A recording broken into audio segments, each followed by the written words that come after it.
ভারী ভাব কিছু হয়নি সভাকবি। আসলে অনেক দিন তো কৃষ্ণনগরে কাটালাম, তাই এবার ভাবছি একটু বিদেশ যাব। আমাদেরকেও নিয়ে চলুন না। যাব। আরে বাবা, ঘুরতে গেলে আমি নিশ্চয়ই নিয়ে যেতাম, কিন্তু আমি এখন বাণিজ্যে যাচ্ছি। আর আমিও তোমাদের মহারাজের সাথে যাচ্ছি। যাই হোক, আমি তো মাত্র 1 মাসের জন্য বাণিজ্যের কাজে যাচ্ছি। আজ বিকেলেই রওনা দিচ্ছি। আর এই কদিন রাজ্যের দেখভাল করবে আমাদের মন্ত্রী। হয়ে গেল। খাজাঞ্চি, মুক্তারনামা নিয়ে এসো তো।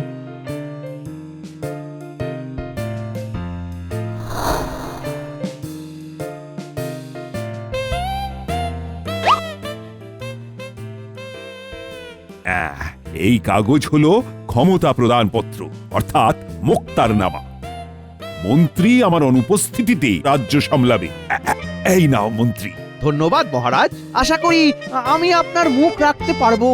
সর্বনাশ।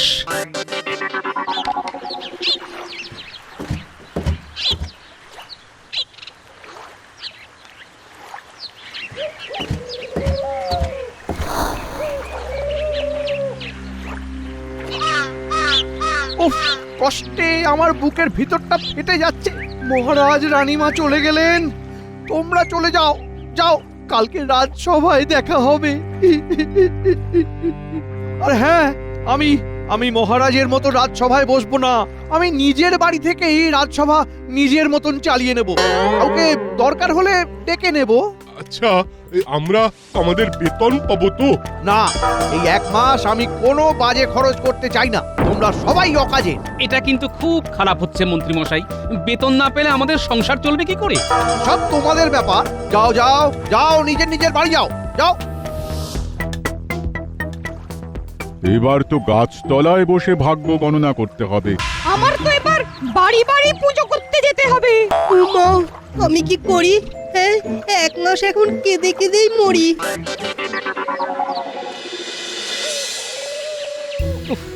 মন্ত্রীটা আর কোনোভাবেই শুধরালো না। হ্যাঁ, মহারাজ যেতেই শয়তানি শুরু করে দিল। এখন 1 মাস হাতে লণ্ঠন। তুমি এখন রাজা, তুমি ওনাকে কিচ্ছু করতে পারবে না। হ্যাঁ, রাজ্য থেকে তাড়িয়ে দিলে হিতে বিপরীত হবে। হ্যাঁ, বলছি এখন তো মহারাজ নেই। এই সময় এমন একটা কাজ করে মহারাজকে চমকে দিতে যদি পারো, তাহলে কিন্তু মন্দ হয় না। ঠিকই বলেছো গিন্নি, আমিও তাই ভাবছি বুঝলে। আচ্ছা, তুমি গতবার শীতে দুটো সুন্দর আসন বানিয়ে দিয়েছিলে মনে আছে? ওরকম আরো বানিয়ে দিতে পারবে? হ্যাঁ হ্যাঁ, এই দুপুরবেলা তো আমার কোনো কাজ থাকে না গো। অবশ্যই পারবো, কিন্তু তোমার হঠাৎ আসন লাগবে কেন? আসনগুলো বিক্রি করলে কেমন হয়? কিছু অতিরিক্ত টাকা হলে তো মন্দ হয় না বলো? তোমার মন্দ হবে কেন, বরং ভালোই হবে, ভালোই হবে। আমি আবার ভাবছি, রাজ্যের বাকি মহিলাও যদি দুপুরবেলাটা শুয়ে বসে না কাটিয়ে কোনো একটা হাতের কাজ করতো, তাহলে কেমন ভালো হতো। হ্যাঁ, প্রত্যেকেরই কিছু না কিছু রোজগার হতো। এক কাজ করি, হ্যাঁ, সবাই মিলে একটা জায়গায় সভা রাখি, ওখানেই খোলসা করব। তোমাকে কিন্তু অনেক দায়িত্ব নিতে হবে গিন্নি। বেশ, তুমি যা বলবে। কি গো গোপাল দাদা, হঠাৎ ডাকলে যে? কি ব্যাপার? তোমার ডাক শুনে চলে এলাম। শোনো, তোমরা যে এসেছো এতে আমি খুব খুশি হয়েছি। আমি চাই আমাদের গ্রামের মেয়েরা সকলে এগিয়ে আসুক, নিজেদের বাড়ির আর হাতের কাজ শেষ করে ওরা এমন কাজকর্ম করুক যেটা ওরা পারবে আর যেটা ওরা জানে। এইভাবে এগিয়ে এলে ওরা স্বাবলম্বীও হবে আর বাড়তি দুটো রোজগারও হবে। বেশ, এতে নারী শক্তির বিকাশ হবে। একদম তাই। গোপাল, হঠাৎ করে তোমার এই রকম চিন্তা হওয়ার কারণ কি? কারণ একটাই, এখন মহারাজ বাণিজ্যে গিয়েছে। এদিকে আমরা যদি ঘরে ঘরে হস্তশিল্পের একটা বিকাশ ঘটাতে পারি, তাহলে মহারাজ পরবর্তীকালে আমাদের বানানো জিনিস বিদেশেও বিক্রি করতে পারবেন। এত বছর এই গ্রামে আছি, কাউকে কোনোদিন এই বিষয় নিয়ে ভাবতে দেখিনি। খুবই ভালো বলেছো, কিন্তু কিভাবে এগোনো হবে কিছু ভেবেছো? হ্যাঁ, ওই সেইটা নিয়ে আমার গিন্নি বলবে। বাবা বাবা বাবা, গোপাল, তোমরা কর্তাগিন্নি একসাথে মাঠে নেমে পড়েছো। দারুণ দারুণ। সবার আগে তো আমাদের একে অপরের পাশে থাকতে হবে, সবাই সবাইকে সাহায্য করতে হবে। এই জিনিসটা মাথার মধ্যে গেঁথে ফেলতে হবে যে আমরা একা কিছুই করতে পারবো না। হ্যাঁ, কাল থেকেই আমরা কাজ শুরু করছি। কিন্তু তোমরা নিশ্চয়ই জানো ওই হইচই না করে বরং খুব সন্তর্পণে কাজটা করতে হবে তোমাদের, কারণ এখন এই রাজ্যের শাসন এই মন্ত্রী মশাইয়ের হাতে, আর উনি তো নিজের ছাড়া অন্যের ভালো কোনো দিনই চাইতে পারেন না।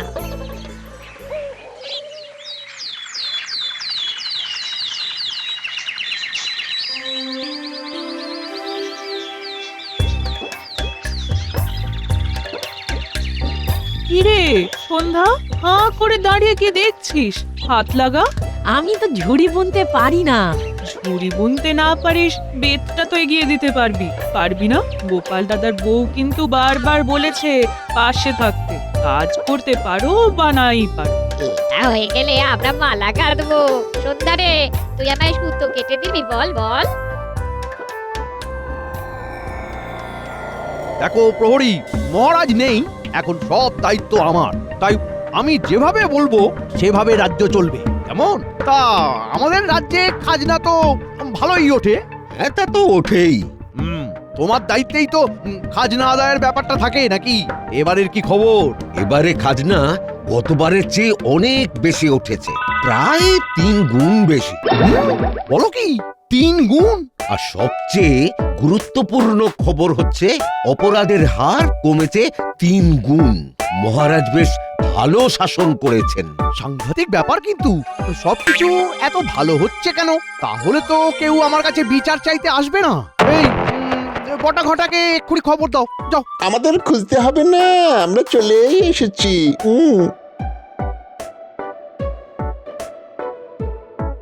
তা আমি রাজা হওয়ার পরে কারো মনে রাক্ষোভের কোনো খবর আছে নাকি? না না না না, তা নেই, তবে তার চেয়েও আরো বড় খবর আছে। গোপাল যা প্যাঁচ কষেছে না। কি প্যাঁচ? আপনি কাগজে কলমে রাজা হলেও গোপাল জনগণের রাজা হয়ে বসে আছে। গতকাল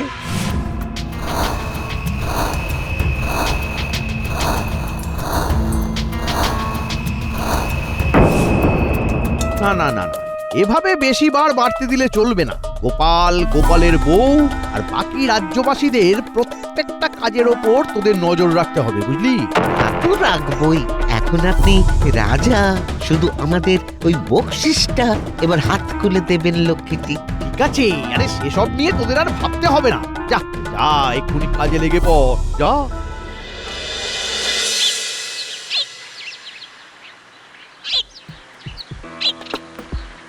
বটাদা, ওই দরজার কাছে দাঁড়িয়ে আছো কেন? কিছু বলবে? তোমরা কি রোজই কাজ করছো? হ্যাঁ, সংসারের কাজ সারা হয়ে গেলে সারা সকাল সারা সপ্তাহ কাজ করছি। কাজ জিনিসপত্র বিক্রি করছো কোথায়? গিন্নিমা সপ্তাহে একবার করে হাটে যাবে, সেখানে সব কেনা বেচা হবে। গোপালের বউ তো বেশ কোমর বেঁধেই নেমেছে তাহলে। গোপাল দাদা তো আছেই, কিন্তু গিন্নিমা একাই 100। তা কেমন লাগছে তোমাদের কাজ করতে? কেমন আবার লাগবে? ভালোই লাগছে, বরং দারুণ লাগছে। খারাপ লাগবে কেন বটাদা? তোমরা গ্রামের মেয়েরা কি সবাই খুব ভালো আছো? হ্যাঁ বটাদা, আমরা খুব ভালো আছি। আচ্ছা, কি ব্যাপার বলতো? বটাদা হঠাৎ এত খোঁজ করছে কেন? গিন্নিমাকে একবার জানানো উচিত, তোর কি মনে হয়? হ্যাঁ, অবশ্যই। বল ওটা ঘটা, বল কি খবর নিয়ে এসেছিস বল। গোপালের বউ তো একেবারে কোমর বেঁধে নেমে পড়েছে। সবাইকে দেখে বেশ খুশি খুশি লাগছে। মহিলা মহল তৈরি করেছে ওরা। আমি এখন এই রাজ্যের রাজা। হ্যাঁ, আর আমরা আপনার সাময়িক মন্ত্রী। শোন, মহারাজ কৃষ্ণচন্দ্র অত্যাধিক প্রজাদরদী ছিলেন, তাই সিন্দুক ভরাতে পারেননি। সিন্দুক ভরাতে গেলে প্রজাদের লুটতে হবে।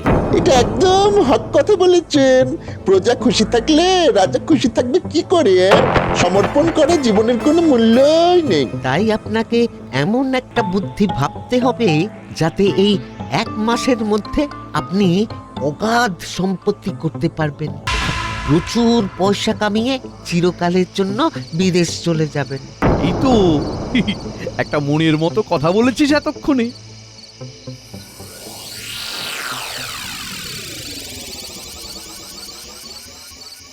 এটা কি সুন্দর লাগছে আমার গলায়।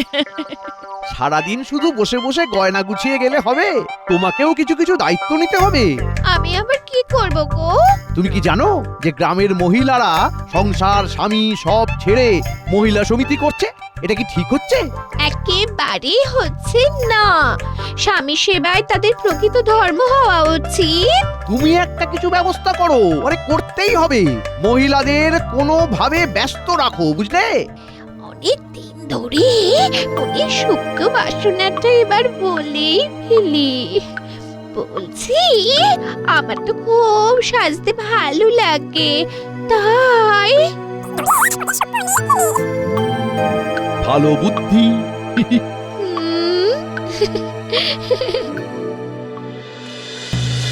শুনুন শুনুন শুনুন, আগামীকাল থেকে গ্রামের সমস্ত মেয়েদের মন্ত্রীগিন্নি সেবায় সময় দিতে হবে। শুনুন শুনুন শুনুন। আজ কুড়িটা ঝুড়ি শেষ করবই। তোমার কি অবস্থা? আমি তো সকাল থেকে মালা গেতেই চলেছি, আজ একটু টেনে কাজ করবই যেভাবে। শুনুন শুনুন শুনুন, আগামীকাল থেকে গ্রামের সমস্ত মেয়েদের মন্ত্রীগিন্নি সেবায় সময় দিতে হবে। শুনুন শুনুন শুনুন। সে কি, সংসারের এত কাজ সামলে তো আমরা এটুকুই সময় পাই, সেটাও চলে যাবে? এ তো সাংঘাতিক কথা, এভাবে কি করে হবে? গোপাল দাদার গিন্নিকে শীঘ্রই সব বলতে হবে। হায় হায়, ভগবান কি একবারও গরিবদের দিকে তাকাবেন না? মন্ত্রী মশাই কি নিষ্ঠুর গো! আমরা তো ওনার কোনো পাকা ধানে মই দিইনি, তাহলে এই অবিচার কেন? হ্যাঁ, এই একটা চিন্তাই তো আমাকে ভাবাচ্ছে গিন্নি। এখন যদি কালকে থেকে সবাই মন্ত্রী গিন্নির সেবাতেই চলে যায়, তাহলে আমাদের কাজের কি হবে? সব মেয়েরা কি সুন্দর কাজ করছিল? উনি কোনোভাবেই আমাদের ভালো দেখতে পারেন না। মহারাজ নেই বলে এখন উনি সাপের 5 পা দেখেছেন। তুমি কিছু একটা তো করো, তুমি কিছু একটা ভাবো ভাবো, যে কষ্ট আমরা পাচ্ছি সেটা যেন ন্যাপলা গুলটেরা না পায়। মন্ত্রী মশাইয়ের খামখেয়ালি পড়ার শিকার ওরা যেন না হয় গো। ওদের মা পিসিরা সবাই যদি সারাদিন মন্ত্রী গিন্নির দেখভাল করে, তাহলে ওরা কোথায় যাবে? গিন্নি, তুমি খুব ভালো বলেছো তো। দারুণ একটা উপায় এলো মাথায়। কাল থেকে তোমরা সবাই মন্ত্রীর বাড়ি যাবে, কিন্তু বাচ্চাদের সাথে নিয়ে যাবে। ওরা জিজ্ঞাসা করলে বলবে বাড়িতে কেউ নেই ওদের দেখা। আর সাথে এতে কাজ হবে। আমাকে ভরসা করো না গিন্নি? তুমি ছাড়া আর কে আছে আমাদের? ব্যাস, তাহলে ভরসা রাখো, উপায় ঠিকই হবে গিন্নি।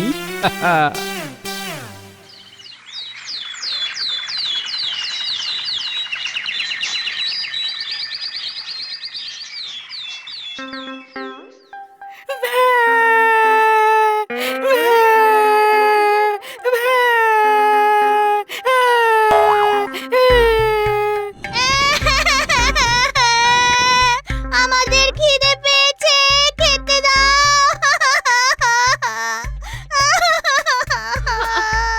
তো মহান যে ভ্যাই শুরু হলো। এই এই, তুই থামবি? মহা জ্বালাতন শুরু হলো তো।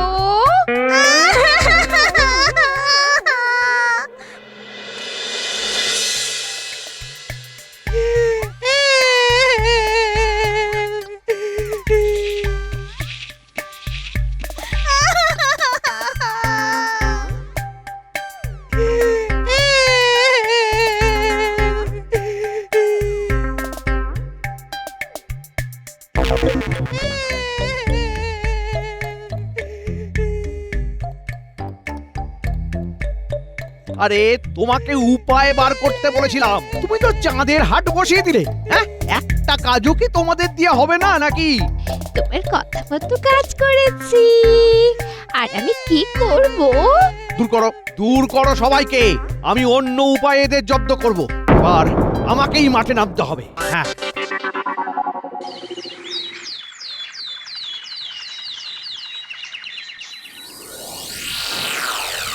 বল বটা ঘটা, কি বলবি বল। আর কি বলবো, গোপালের প্রশ্ন এদের খুব বার বেড়েছে। ঘরের মেয়েরা সবাই রোজগার করছে। আগে তো দুটো খেয়ে বাঁচবে, তারপর তো হাতের কাজ। কিন্তু গোপালের কথা শুনে সবাই তো কাজ শুরু করে দিয়েছে। এভাবে কিন্তু গোপালের জনপ্রিয়তা আরো বেড়ে যাচ্ছে। আর এভাবে চললে আপনি তাৎক্ষণিক রাজা হয়েও 5 পয়সা রোজগার করতে পারবেন না। আমাদের মাথায় একটা দারুণ বুদ্ধি আছে। কি বুদ্ধি? এক কাজ করুন, চারিদিকে রটিয়ে দিন উন্নয়নের জন্য কাল থেকে প্রত্যেক পরিবারকে 50 মোহর করে খাজনা দিতে হবে। কারণ তারা ঘরে ঘরে কাজ করছে, তাও আবার রাজার অনুমতি ছাড়া। ঠিক বলেছিস। আরে 50 মোহর খাজনা যে না দেবে, তাকে আমার বাড়িতে এসে খেটে 50 মোহরের সমতুল্য কাজ করতে হবে। ভালো বুদ্ধি না? আপনার বাড়িতে কাজ করার ভয়ে সবাই মোহর দেবে, কারণ ওরা জানে এদিকে কাজ করলে ওরা নিজেদের হাতের কাজ করতে পারবে না। সাব্বাস! এই তো দারুণ বুদ্ধি, দারুণ। শোনো শোনো শোনো, রাজ্যের উন্নয়নের খাতিরে প্রত্যেক পরিবারকে 50 মোহর করে খাজনা দিতে হবে। এই খাজনা আগামীকাল সকালে সকলে মন্ত্রী মশাই অর্থাৎ বর্তমান রাজার বাড়িতে দিয়ে আসবে। খাজনা না দিলে সেই অর্থের পরিমাণ শ্রম দান করতে হবে। শোনো শোনো শোনো।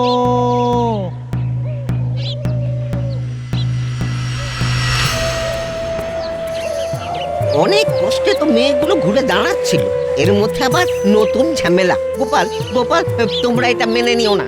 বলছে খাজনা নাকি 50 মোহর। এবার যারা দিতে পারবে না তাদের ওই মন্ত্রীর বাড়িতে গিয়ে খাটতে হবে। আর প্রশ্নই ওঠে না, ঘুরে দাঁড়াতেই হবে, পারতেই হবে। হ্যাঁ, এই মুহূর্তেই তো আমাদের ঘুরে দাঁড়াতে হবে, আমাদেরই ঠিক করতে হবে আমরা কি করব। তোমরা মেয়েরা কি চাও বলো? হ্যাঁ, কিন্তু মন্ত্রী মশাইয়ের এই অন্যায় অত্যাচারের হাত থেকে কিভাবে মুক্তি পাওয়া যায় বলো তো? একটা কথা মনে রেখো, একতাই বল। আমরা সবাই একসাথে চেষ্টা করলে নিশ্চয়ই কোনো না কোনো একটা উপায় বের হবে। হ্যাঁ গিন্নি, ঠিক বলেছো। আমাদের আগের বারের মতন একটা চমক দিতে হবে। যতবার মন্ত্রী মশাই তোমাদের রোজগারের পথে বাধা হয়ে দাঁড়ানোর চেষ্টা করবেন, ততবার ওনার চাল আমরা বানচাল করে দেবো। শোনো, আমরা একটা কাজ করব। মন্ত্রী মশাই, অত খাজনা দেওয়া যাবে না। পরিবার পিছু 50 মোহর মুখের কথা নাকি? হ্যাঁ, আপনি কাজ বলুন, কি কাজ করতে হবে, আমরা কাজ করে দিচ্ছি। আপনি শুধু বলুন কি কাজ করতে হবে, আমরা সবাই আপনার বাড়িতে কাজ করতে রাজি আছি। আরে এ তো আচ্ছা বিপদে পড়া গেল। পুরো রাজ্যের লোক সবাই তো চলে এসেছে। বলুন, আমরা অপেক্ষা করছি। কি করতে হবে বলুন। আমরা সবাই আপনার বাড়িতে কাজ করব, কিন্তু খাজনা দেব। আরে তোমরা মোট কতজন আছো? প্রায় সব রাজ্যবাসী আছে। আজকে থেকে আমরা কেউ আপনাকে খাজনা দেবো না, তার বদলে আপনার বাড়িতে কাজ করব। এই মাটি করেছে ও মন্ত্রী মশাই, এত লোককে বাড়িতে জায়গা দেবেন কি করে? তোদের কিছুই করতে হবে না। ওরে তোদের কিছুই করতে হবে না, তোরা ফিরে যা, ফিরে যা, যা যা যা। আরে আমি আমার কথা ফিরিয়ে নিলাম, যা। তাহলে তো ভালোই হলো। এই চলো, তোমাদের কাউকে কোনো খাজনা দিতে হবে না। সবাই যেরকম কাজ করছিলে আবার শুরু করো। মহারাজ ফিরে আসলে তখন এর বিচার হবে।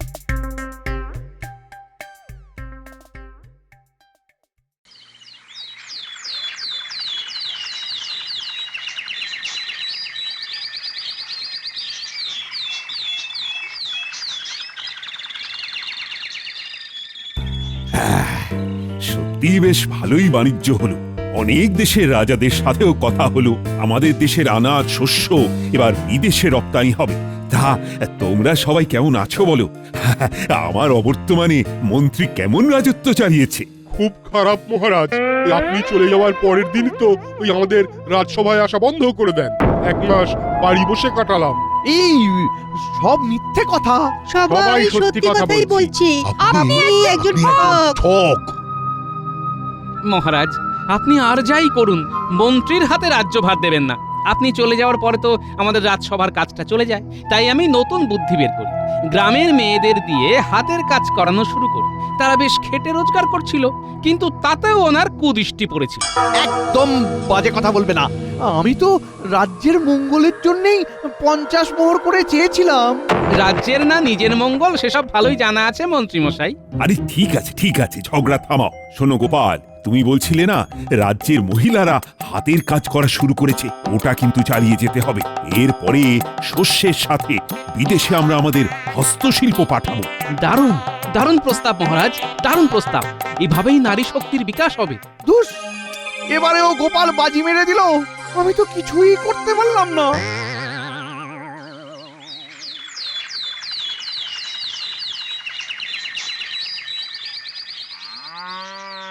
সত্যি গোপাল দাদা, তোমার এই ঋণ কোনোদিন ভুলবো না। এই নাও, এই নাও মিষ্টি খাও। এই নাও গোপাল দাদা, মাংস খাও।